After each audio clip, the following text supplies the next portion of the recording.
पचलेंगे में दिन दहाड़े हुए मर्डर को लेकर सर्व समाज की मीटिंग। झुंझुनू जिले के उदयपुरवाटी उपखंड क्षेत्र की ग्राम पंचायत पचलंगी में 11 दिन पहले एक दुकानदार ने उधारी के पैसे मांगने पर लीलाधर सैनी के पुत्र किशनलाल सैनी की पचलंगी बस स्टैंड पर दिन दहाड़े पीट कर हत्या कर दी गई थी, जो एक गरीब परिवार से है।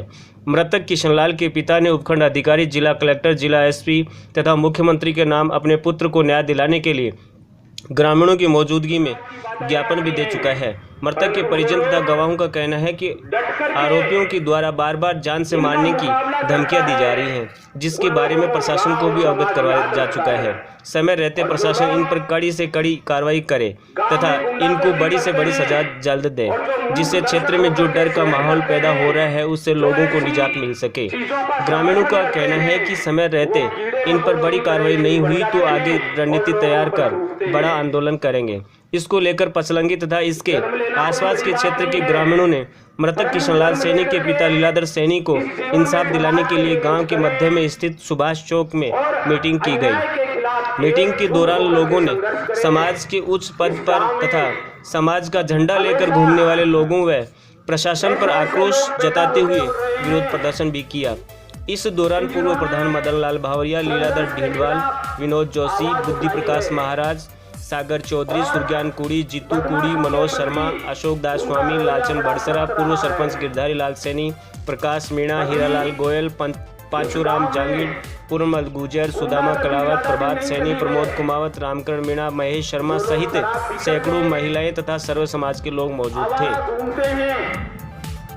बदमाशी करते हैं वो लोग घर के लिए भी कलंक हैं और समाज के लिए भी कलंक होते हैं, क्योंकि समाज में भगवान ने जीवन दिया है तो अच्छा जीवन जीने के लिए दिया है, न कि गुंडागर्दी करने के लिए, न कि किसी को सताने के लिए, किसी को मारने के लिए।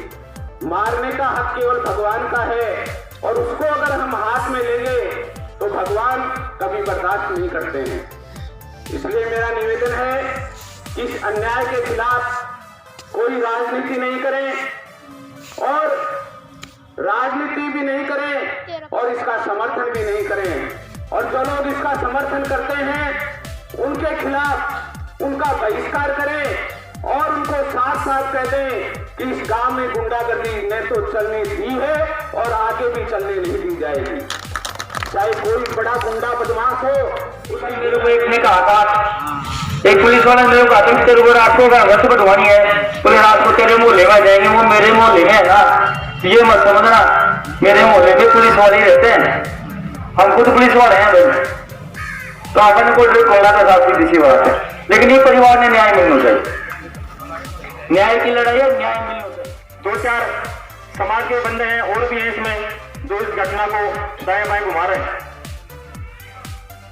और मैं आई विटनेस से कहना चाहता हूं जो आंखों देखा है उनका बहुत महत्व है। कोर्ट में आगे उन्हीं के ऊपर पूरा केस चलेगा। जो डरने की जरूरत नहीं उनको, उनके साथ खड़े हम, कभी भी जरूरत पड़े हम उनके साथ चलेंगे। हमारा गांव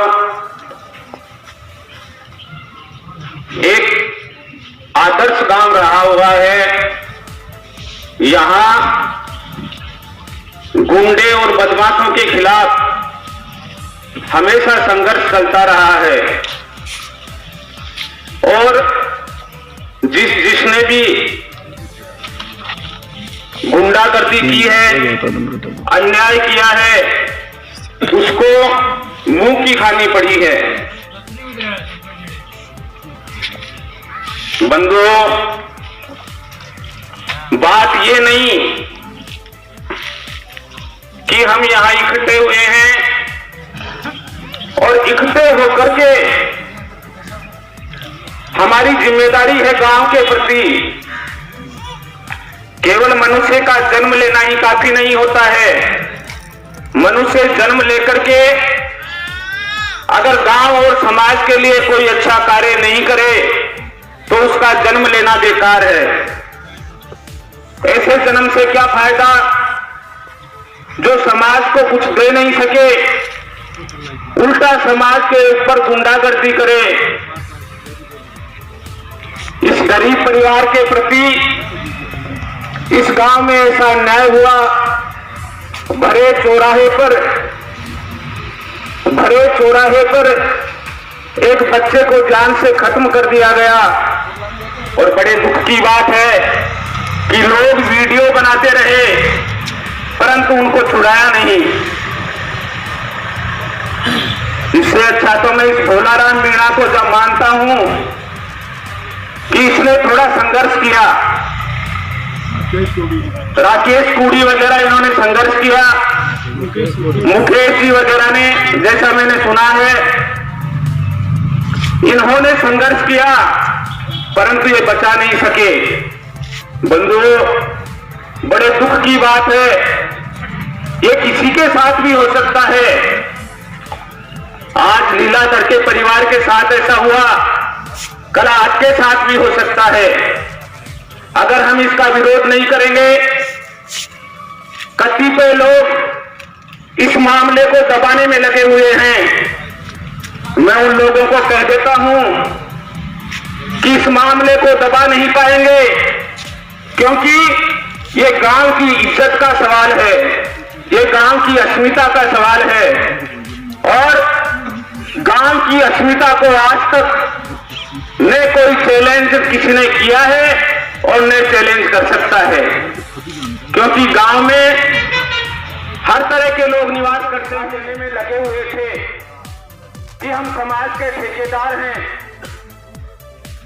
और चाहे मैं हूं, चाहे लीलाधर जी हो, चाहे कोई भी हो, हम साधारण आदमी यहां पर बैठे हुए हैं। हमने कभी चुनाव नहीं लड़ा, सब लोग जानते हैं, ने कभी किसी पंच का चुनाव भी नहीं लड़ा, परंतु गांव का जब मामला आया हम डरे नहीं और हमेशा गांव के साथ रहे। और आज कतिपय लोग जो समाज के ठेकेदार बने हुए थे, आज यहां आने से भी कतराते हैं। ये बहुत गलत बात है, क्योंकि ये गांव का मामला है। अगर गांव में हम फैसला नहीं करेंगे तो इस गांव में रहने का किसी को अधिकार नहीं है। डरना किस बात का, मरना तो एक दिन है। अरे डरो तो भगवान से डरो, अन्याय से डरने का क्या फायदा। और अन्याय से अगर डरते हो तो तुम कीड़ों मकोड़ों के अलावा कुछ भी नहीं हो।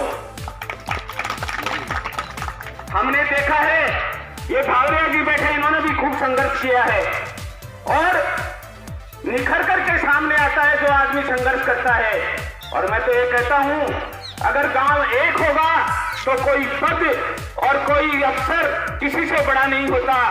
मुझे याद है, मैंने एक सीआई को यहां पर कहा था कि सीआई साहब, आप बड़े नहीं हैं, आपसे बड़े डीएसपी हैं, आपसे बड़े एसपी हैं, और उससे बड़े डीजी हैं, और उससे बड़ा भी भगवान बैठा है।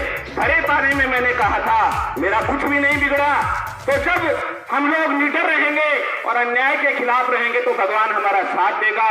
इसलिए मेरा सबसे कहना है कि आप कोई तरह की राजनीति नहीं करें, और राजनीति छोड़ करके एक मंच पर इकट्ठे होकर के जब आगे चलेंगे तभी ही आपको गांव में इज्जत और सम्मान मिलेगी, नहीं तो आपको कुत्ता भी नहीं मिलेगा। तो ये उस मोड़ के ऊपर अपना जमीन बेच रहा हो, पैसे लेके ये न्यूज लिख रहा है। इस गांव का ही बंदा है वो, उसको सामने आना चाहिए।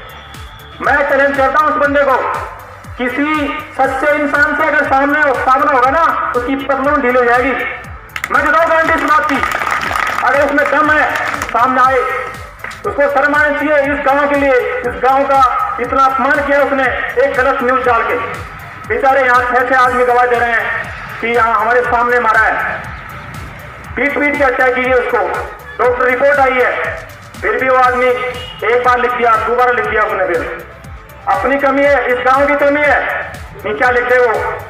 इस गांव से बड़ा नहीं है वो, इस गांव से बड़ा नहीं है। उसकी कहानी बहुत अच्छी सी कहानी है जो मैं समाज को बताना नहीं चाहता। उसको शर्म आनी चाहिए, शर्म आनी चाहिए। उसको मिट्टी भी नसीब नहीं होती। सोचो ये आदमी क्या है, सोचना चाहिए इस बंदे को कि मैं किसके बारे में क्या लिख रहा हूँ। मैं खुला चैलेंज करता हूँ, जब मन मर्जी आए आ जाना, कभी भी आ जाना। और दोस्तों शर्म सोचना चाहिए कि गरीब परिवार के साथ अन्याय कर रहा हो। पेपर तीसरी आंख है, एक पेपर तीसरी आंख है, उस आंख पर वो आंख पर अपना इशारा चला रहा है, तीर चला रहा है वो।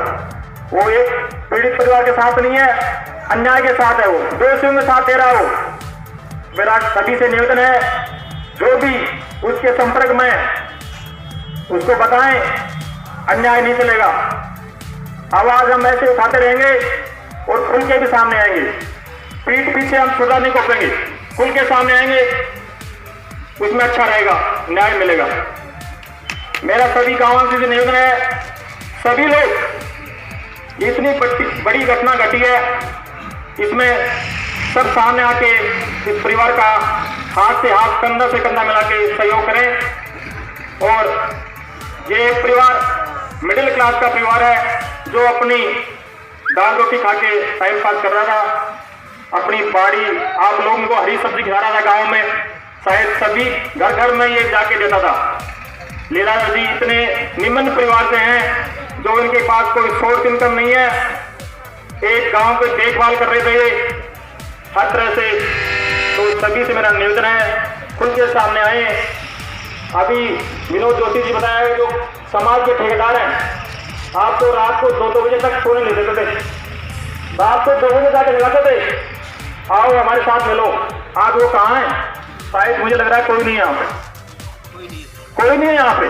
क्यों कर रहे हो ऐसे अन्याय, क्यों कर रहे हैं इस गरीब परिवार के साथ? भगवान उनके साथ भी एक दिन ऐसी घटना घटेगी, ये सत्य है, ये कलयुग है। इस कलयुग में इनका पूरा संबंध बढ़ाओ, क्योंकि ऐसी अन्याय फिर किसी परिवार के साथ नहीं हो, इसलिए। और जो लोग, चाहे कोई मीडिया वाले हो, चाहे कोई पुलिस वाला हो, चाहे यहाँ का कोई प्रशासन हो, कोई ऊपर वाला हो, चाहे उससे कोई फर्क नहीं पड़ता है। अगर अपन सारे एक हो गए ना, तो उनकी कोई औकात नहीं है कि अपन को न्याय नहीं मिलेगा। अपन सबको न्याय मिलेगा अगर अपन एक रहेंगे तो। अगर आज यहाँ देखे हैं इतने लोग भी अगर इनके साथ रहे, और जो अपने आप को ये समझते थे कि मैं समाज के ठेकेदार हूँ, चाहे वो कोई भी समाज के ठेकेदार अपने आप को मानता हो, उनको मेरा सीधा संदेश है, अगर वो जो भी ठेकेदार अपने आप को मानता हो, वो कहीं भी खड़ा हो, कहीं भी हो, चाहे मेरे समाज का कोई ठेकेदार हो, चाहे किसी समाज का कोई ठेकेदार हो, ये सोच ले कि इस परिवार को न्याय मिले। इसलिए इस परिवार के साथ जैसा कि तन मन धन जो भी हो, इस परिवार के साथ बराबर उसके कंधे से कंधा मिला के चले, ताकि अच्छे अन्याय किसी परिवार के साथ, किसी भाई के साथ नहीं हो, ताकि आज हमें भी दादम बिठाने पड़े, ऐसी दादम बिठाने की हमें नहीं जरूरत पड़े। और अन्याय के खिलाफ आज जो अन्याय हुआ है, जो हुआ है, और आगे ना हो, इसके लिए आज हमें तैयारी करनी है। और मैं ये चाहता हूँ कि जो शिष्टमंडल जो यहाँ बनेगा, संघर्ष समिति, जब तक किस लाल को न्याय नहीं मिलेगा, यहाँ संघर्ष समिति बनाएंगे बराबर, जहाँ अपन लोगों को जहाँ पहुँचना पड़ेगा, पूरी संघर्ष समिति अपने सब मिलकर बना लेंगे, एक संघर्ष समिति बनेगी, और ताकि इसको न्याय मिले, किशन लाल को, इस पीड़ित परिवार को न्याय मिले। इसलिए एक संघर्ष समिति बनाएंगे, हर समाज से आदमी लेंगे, और वो सब लोग बराबर संघर्ष करेंगे जब तक इसको न्याय नहीं, उसको शक्ति प्रदान होती है। तो मेरा निवेदन है कि बस इन 3 प्रकार की मदद को अपने पास करना है कि हमारे मौका पर देखेंगे बात को कहना। अगर कोई जुल्म की मदद करता है, उसको डांटना और फटकारना और कहना, और कहीं अपना जवान को धमकाने की बात करता है और अपने नादर चाहे तानाशाही की बात करता है, तो उसके सामने खुले जवाब में उसकी बात कहना, उसको उसमें भय नहीं करना कि भाई भय होता है तो उसका प्रभाव हो जाता है। तो मेरा निवेदन है आपसे कि ये घटना साधारण घटना नहीं है, और कोई जुर्म नहीं चल सकता है, कोई दोगुनी नहीं करता है, तो ये बात किसी से छुपी नहीं रहती है। मैं किसी हरकत को करोड़ देता हूँ, राजनीति करता हूँ, राजनीति किस बात की है? राजनीति का मतलब है मानवता को साथ में रख करके न्याय दिलाने का काम करे, इसी का नाम नेतागिरी है। अब नेतागिरी इस बात के लिए नहीं है कि लंबा चौड़ा पजामा पहन कर हाई भाई छूट बना करके अपना लोगों के बीच में निकले और सोचे जो है बड़ा नेता दिया। नेता वो है जो न्याय के खिलाफ लगता है। नेता शब्द का त्याग है। सुभाष बोस के नेता शब्द इसे लगा कि इसमें मनुष्य में सत्य को आजादी के लिए दुगुन बजाने का काम किया हमारे सुभाष चंद्र बोस ने। इसे नेता शब्द का काम नेता शब्द लगा। इसलिए बस्ती के तमाम लोगों से नाराज रहे कि बस्ती का कोई भी आदमी छठे रस्ते में अगर कोई करता है, हरकत करता है, एक एक व्यक्ति की कदम नजर उस पर रहनी चाहिए और उसे भी नहीं कर सके तो देश में जिम्मेदार व्यक्ति को ये बात कहे क्योंकि फला व्यक्ति ये बात कह रहा था, फला व्यक्ति का वादा दबा रहा था, फला व्यक्ति ये कह रहा था कि हम फला अक्षर के द्वारा हम दबा करके इसको इनको छुड़वा लेंगे, इनकी सजा नहीं होने देंगे। इस तरह की जो भी कोई बात आपकी नजर में कोई आए तो उस बात को छुपाना नहीं। क्या बोलूं मैं, क्या बताऊं, क्या कहूं, मैं पीछे मेरा यही निवेदन है कि मैं तो वापस नहीं भी था। अपने लीलाराम जी ने बता रहा था कि वो 5-6 दिए था जो उसके टूट करके पड़े और उसके साथ लाश भूसा दुखा लाखों को पड़ा पड़ गया तो भी उसका लाखों के दे रहा था रुकाई मोटा सारा। तो बहुत हमारी साथ अन्याय हुई है। तो सबसे बड़ी अन्याय हमारे साथ पत्रकार कर रहा है। ये पत्रकार हमारे साथ से बड़े अन्याय कर रहा है, जबकि उसका बगड़ा और वो ट्रैक्टर ट्राली के टक्कर से मार जो की हत्या दिखा रहा है। एक बार नहीं 2 बार दिखा रहा है। ये हमारे को न्याय मिलने की कहा से उम्मीद होगी, जबकि पत्रकार को न्यायपालिका का तीसरा स्तंभ है, सके अन्याय अन्याय कर रहा है हमारे साथ। तो इसकी भी हमारे से यह अनुरोध है, इस पत्रकार को इसकी अब ऊपर तक लिखा है उसकी शिकायत करी बार यह नहीं कहा आज हमारी का क्या कर रहा है, कल और किसी के विश्वास करेगा, अन्याय करेगा। यह कोई कहाँ का अन्याय है? यह पत्रकार इस बात का बढ़िया कि झूठ साज करके अपराधी से मिल करके और षड्यंत्र करके उसको बताने की कोशिश कर रहा है। पत्रकार स्वयं हमारे संग अन्याय कर रहा है। और ये आप सभी पढ़ाओगे, इसमें कोई मैं झूठ बोल रहा हूँ तो इसमें यही दे रहा था पत्रिका में, जिस दिन 16 तारीख के बाद 17 तारीख में जो अखबार आया, ट्रैक्टर ट्राली से टक्कर मार करके वो चक्का। दूसरी बार भी यही दिख गया, इसलिए यह मिली भक्ति करके अपराधियों से और षड्यंत्र रच के उनको अपराधियों को दिखाना चाहता है। लेकिन इसकी सभी भक्ति से मेरा अनुरोध है कि इसकी पूरी भक्ति मिलकर के इसकी शिकायत करे, न और किसी की तरह अन्याय होगी, अन्याय कर सकता है ये आदमी। दूसरी बात यह कि भाई सभी मिल करके नेता करे, तो हमारी बच्ची माता नेता बताओ के कॉलेज देगा, नेता था बताओ मैं तो छात्र का तो हमारा बराबर किया था, उन्हें 25 आगे लगेगी, कोई बात न्याय मिलेगी। अगर न्याय भी मिल जाए समाज में तो हमारी आत्मा को संतोष हो जाता कि भाई अपराध में चैन तो मिलो, कम से कम जज भी मिल जाए तो हमारी पेट की अगली से शांत हो जाए। तो बच्ची माता को मेरा यह अनुरोध है कि बच्ची माता सब एकजुट होकर के अपराधी को दंड दिलाया जाए। मैं क्या बोलूं, क्या बताऊं।